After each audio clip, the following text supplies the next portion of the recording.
Orissa rail हादसे में अब तक 288 जो हमारे पास ऑफिशियल नंबर्स हैं 288 लोगों की मौत की पुष्टि हो चुकी है। 900 से ज़्यादा लोग घायल हैं। सरकार का ये आंकड़ा है। कुछ दिन पहले ही रेलवे बोर्ड ने रेल दुर्घटनाओं पर चिंता व्यक्त की थी। बोर्ड ने लोकोमोटिव पायलटों यानी कि रेल चालकों या ट्रेन ड्राइवर्स के काम के घंटों को कम करने और रिक्तियों को भरने के लिए तत्काल कदम उठाने का आह्वान किया था।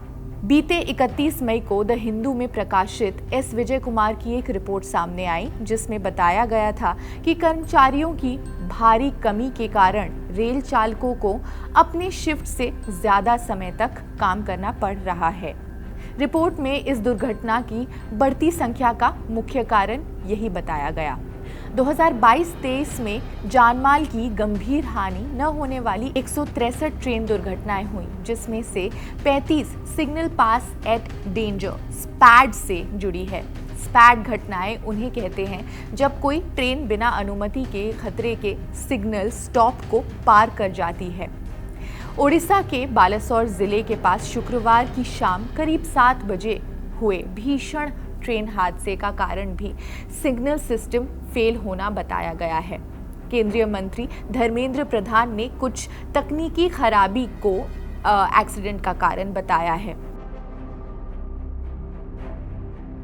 रेलवे बोर्ड ने महाप्रबंधकों को ईस्ट कोस्ट रेलवे और साउथ ईस्ट सेंट्रल रेलवे में चालक दल के काम के घंटों का गंभीर विश्लेषण करने और तत्काल कार्रवाई कर स्थिति में सुधार लाने के लिए निर्देश दिए। एसपीएडी के खतरों के प्रति लोको पायलटों को जागरूक करने के लिए कदम उठाने और मवेशियों से टक्कर से बचने के लिए रेलवे ट्रैक के साथ बाड़ लगाने का भी फैसला किया गया था। विभिन्न जोन्स में लोको पायलट्स को अपने शिफ्ट से ज़्यादा इसलिए काम करना पड़ रहा है क्योंकि रेलवे में लोगों की कमी है। इस साल के मार्च, अप्रैल और मई के फर्स्ट हाफ में दक्षिण पूर्व मध्य रेलवे में 12 घंटे से ज़्यादा समय तक ड्यूटी करने वाले लोको पायलट्स की संख्या हम आपको अब क्रमशः बताते हैं। 35.99%, 34.53% और 33.26% इतनी थी।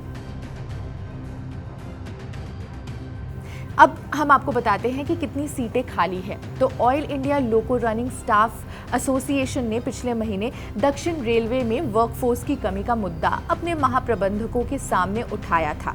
एसोसिएशन ने बताया था कि विभिन्न श्रेणियों में लोको पायलट्स के 392 पद खाली पड़े हैं। 392 पद।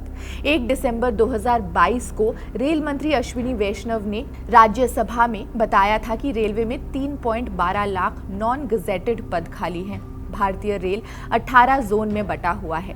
सबसे ज्यादा सीटें नॉर्दर्न जोन में खाली हैं। नॉर्दर्न जोन में 38,754, वेस्टर्न जोन में 30,476, ईस्टर्न जोन में 30,141 और सेंट्रल जोन में 28,650 सीटें खाली पड़े हैं। पिछले साल नवंबर के अंत तक मध्य रेलवे के राष्ट्रीय रेलवे मजदूर संघ NRMU ने रिक्तियों पर असंतोष व्यक्त करते हुए मंडल रेल प्रबंधक के कार्यालय के सामने छत्रपति शिवाजी टर्मिनस पर शांतिपूर्ण विरोध प्रदर्शन भी किया था। सेफ्टी कैटेगरी में सबसे ज़्यादा सीटें खाली हैं, बताते हैं आपको। सेंट्रल रेलवे में 28,650 सीटें खाली हैं। इनमें से 50% यानी कि करीब 14,200 के करीब सीटें सेफ्टी कैटेगरी की रिक्त है। 14,203। इसके अलावा मुख्य रूप से ऑपरेटिंग और मेंटेनेंस स्टाफ जैसे कि निरीक्षक, ड्राइवर, ट्रेन परीक्षक, शंटर आदि ये सभी पोस्ट भी खाली हैं। खैर, इन सभी सवालों का और तथ्यों का जवाब तो सरकार को देना ही है। सरकार की एक नैतिक जिम्मेदारी है। इस ट्रेन हादसे को एक बड़ा हादसा बताया जा रहा है। अगर हम रीसेंट हिस्ट्री की बात करें, आप क्या सोचते हैं इस खबर के बारे में और इस घटना के बारे में, दुर्घटना के बारे में हमें कमेंट सेक्शन में ज़रूर बताएं। बाकी ख्याल रखें और देखते रहिए जनसत्ता। शुक्रिया।